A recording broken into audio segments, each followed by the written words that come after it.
Hello, everybody. Good morning, good afternoon, good evening, depending on where you are in the world. This is Ghost War 38, and today I thought I'd give an update on my Fantastic Four comics, as well as hoping to make an addendum or two to my first video. I have picked up a fair amount of books since my first video. A lot of these I picked up over the past couple weeks, a mixture from my local comic shop, my local half-price books, and the pile here on the left, specifically from my local vintage stock. In the back here, you'll see 3 additional issues as well. This is the Fantastic Four Facsimile Edition, Issue 2. I got that one from my local comic shop and look forward to getting issue 3 when it comes out March 19th. The issue 8 here with Jim Lee, I picked that up from my local half-price books, and issue 265 from Burns' run when She-Hulk joins the team. I picked that one up from my local comic shop. But with that being said, we'll get to the piles down here. Let me know your favorite Fantastic Four author, or let me know your favorite run from Marvel's First Family. The books here I have are a lot of 80s and 90s comics and ones from the early mid-2000s, with having recently picked up a bunch of the Marvel Knights Fantastic Four as well. I'll start with the bigger of the pile and move this one off to the side. Okay, and we're starting with the first pile here. I tried to put this in some kind of order versus how I did on my previous video. So starting from the top here, we have the Fantastic Four issue 394. Elijah makes a appearance in this issue, having rejoined the team with Johnny in the 380s, starting with issue 381. Wyatt, She-Hulk, and a woman named Bridget that Johnny does end up having feelings for. In fact, here I'll show you guys a sec. There is also a blonde woman that is working with this expedition. It's a almost like a Native American dig site. There's a blonde woman that's joined the expedition working with Johnny, and that woman is Elijah.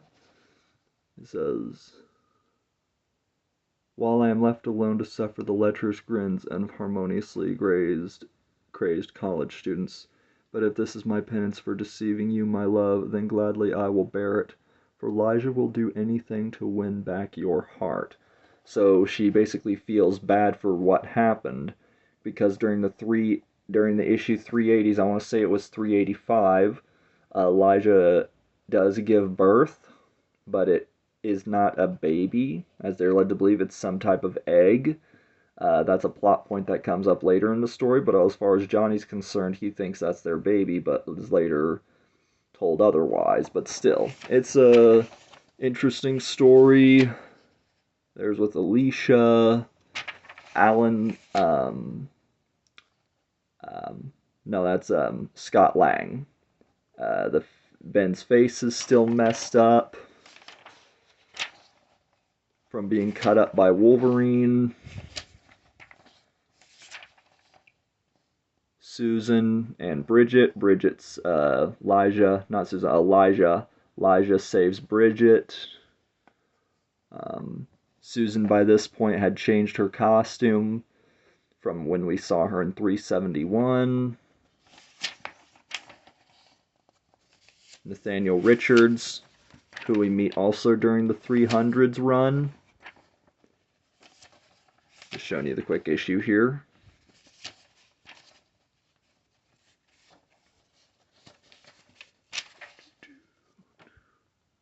Fight with Wolverine.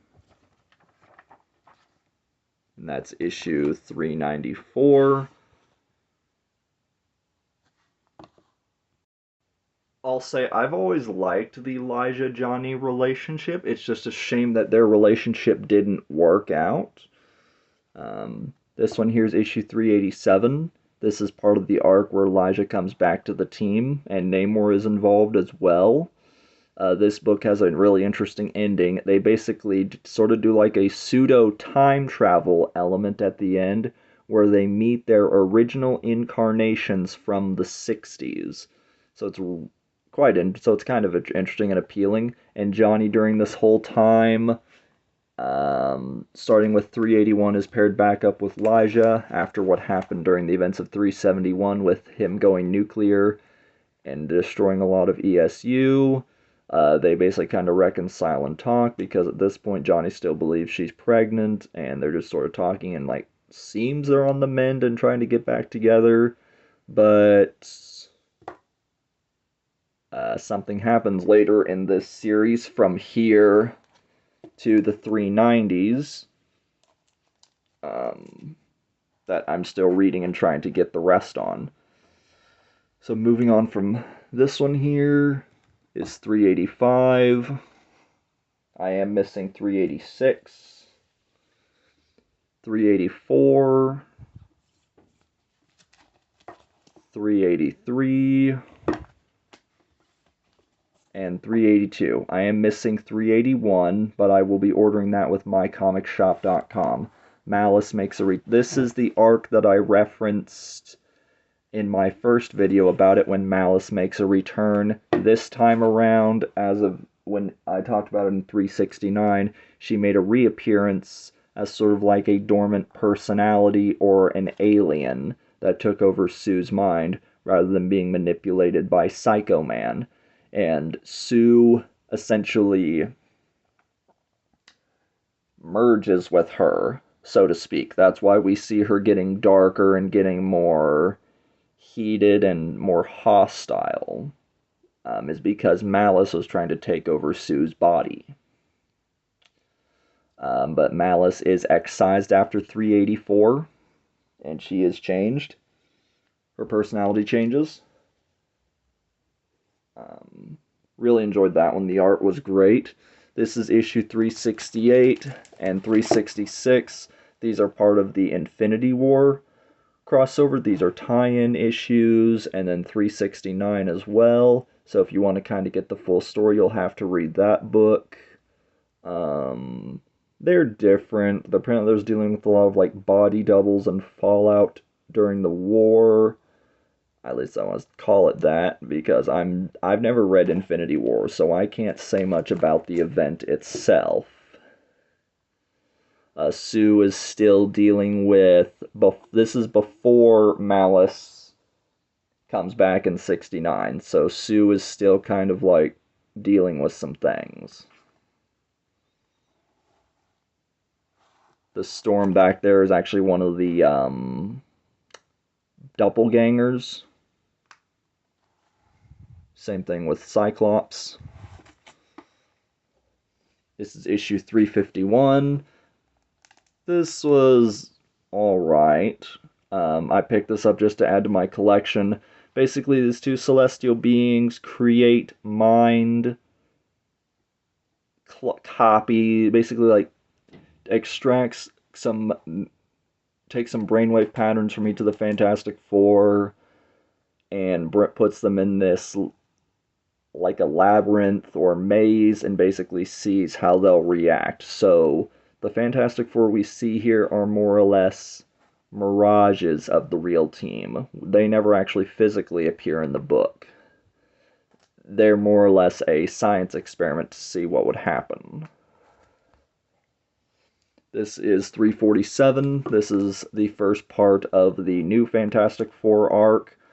A Skrull named Delilah comes to Earth, is trying to hide something, and is basically manipulating the Fantastic Four to get what she wants, pretends to be Sue, and tries to assemble a new team to get what she's looking for. This is the first part. It's 347, 48, and 49. 48 and 49 I'm ordering from my comic shop, so I'll have the rest of that. This is also set up during 347. We see Elijah's body in the background, and for ultimately what will be her return in 371. So this kind of sets that up a little bit. This is 345. This is sort of like a time travel arc. There was a whole big arc during around this time where Reed, Sue, Johnny, Ben who is back in his human form, and then Sharon Ventura, who was Ms. Marvel, and then joined the team, and then was exposed to cosmic radiation, became the She-Thing.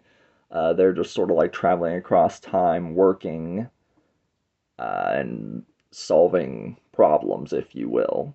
This one, they just happen to be dealing with dinosaurs. So sort of like Fantastic Four meets Jurassic Park. And in this issue in particular, Sharon Ventura regains her humanity for a little while. So she becomes human again, and then her and Ben get closer together, shall we say. This is 284. This is the last issue of the initial Malice story.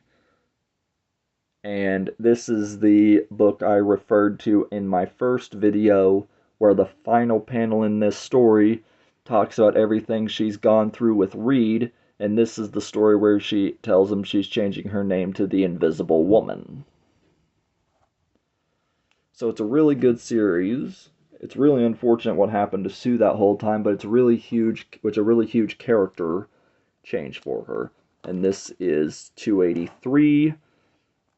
So now all I'm missing is 280. Psycho Man really messes with her head and really kind of screws her up for a while. This is issue 28.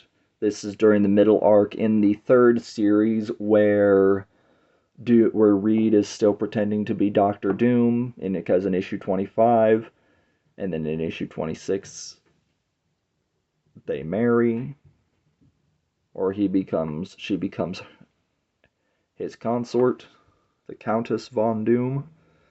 This is written under Chris Claremont's run. And then I have some of the Heroes Reborn books. This is issue 5. This is issue 6, Prologue for Industrial Revolution. I have the first part of this as well. This was a 4-part crossover series with their Heroes Reborn titles. This one, Avengers, Iron Man, and Captain America. The Iron Man book was part 2, and Captain America was the epilogue. All the characters kind of cross over with each other, but this is really the first issue. As always, I love Jim Lee's art. And then here's issue 7. The scene here with Wolverine in particular is a callback from the X-Men versus Fantastic Four crossover series.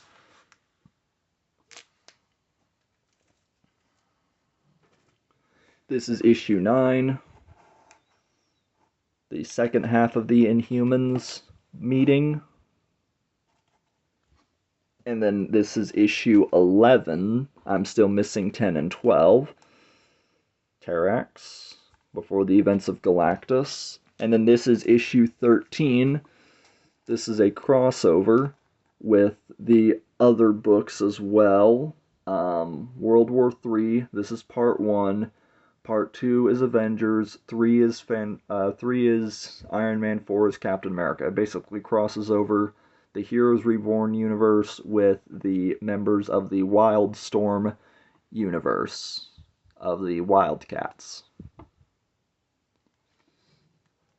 And then here underneath is the part 1. This is from Avengers.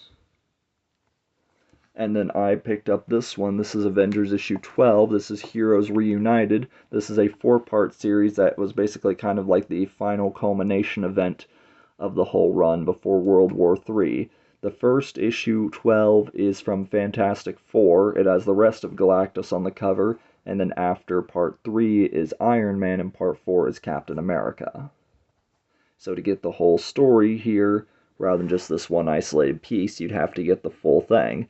And what's fun is, if you line up each of the covers all together with one another, there'll be like a really massive photo with everyone on board. Then next here I have some more Marvel Knights books. I picked these up from not half price books. I picked these up from my local vintage stock. Issue 8, issue 9, 10, issue 11, The Return of Psycho Man. There is some reference to them encountering Psycho Man in the past, so this does carry over from the original series. Because he does, I think there was a reference to Malice once, or basically, he talked about, in the book, basically Psycho Man talked about how Stu had beaten him. How they had defeated him. And then here's issue 12. And then here's issue 14. And now I'll show you the second set. And here we are with the second set. Again, with the first set, I tried to have everything somewhat in a row here. This is issue 217. This was from the start of the 80s run. This was 1980. It has here with Herbie. These I just picked up today. 223 with one of the encounters with the Salem 7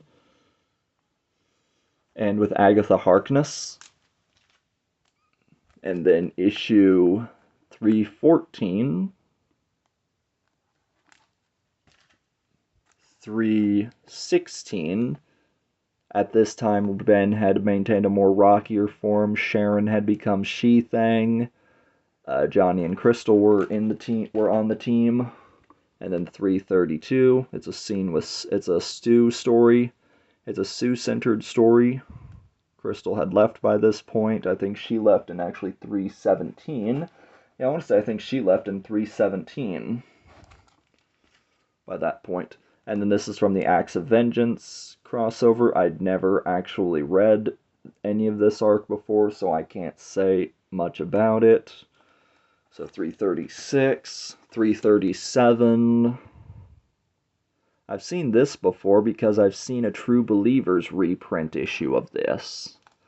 The guy in the suit here I found out was Ben, because by this point in time he had become human again. And then 338. And then 339.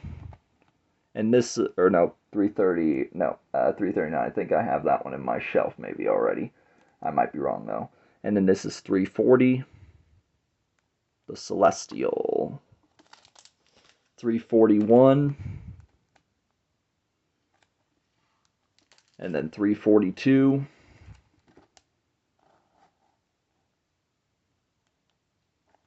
And 343.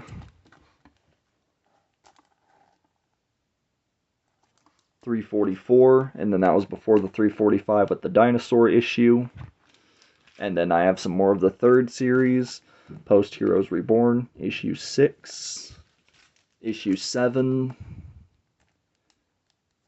I picked these up because these were what they had in their shelf. It's like it was really randomized what they had. This is issue 23, which takes place before 25. Yeah, that's 23. Yeah, 24, 25. Yeah, so this is a little bit before the whole arc where Reed becomes Doom for a little while. And then here's issue 13. I picked this up from my local half-price books today. And then here's 15. Here's 15. And here's 16. Here's 21. The art here on the cover kind of reminds me of the Dotson, Rachel Terry Dotson. And then here's 24. And so I hope you guys like this little look here at my updates. To stay up to date on more videos like this and me talking more about the Fantastic Four, be sure to subscribe and hit that bell notification. When I'm done with getting the rest of these series, particularly Heroes Reborn and Marvel Knights, I'll be doing a breakdown of several of the individual arcs, because I found out several of these series are either one-shots or single-issue arcs. So I'll be talking about some of those. Heroes Reborn is just one long continuous story, so I'll probably be, for its run, so I'll probably be talking about that in its own dedicated video. I might split that up into 2 parts, though. I don't know yet. Anyway, I'm still wanting to read the rest of the series first. But anyway, until then, I will see you guys next time with another video. So take care. Have a good rest of your evening or morning. And peace.